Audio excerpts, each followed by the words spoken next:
আল্লাহ তুমি আমার গুনাহগার উম্মতকে বাঁচাও।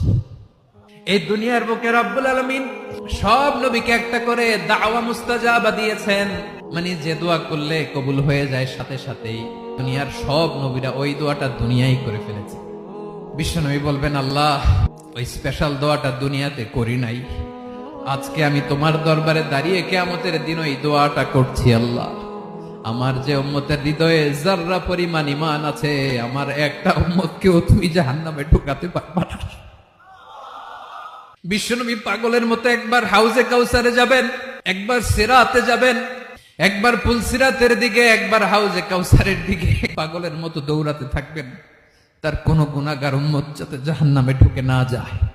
উম্মতি বিশ্বনবী আমার জন্য কাঁদবেন, আপনার জন্য কাঁদবেন, আমাদের জন্য সেদিন কেঁদে কেঁদে জাহান্নামের দরজায় দাঁড়িয়ে আমাদেরকে টেনে টেনে জান্নাতে ঢুকাবেন।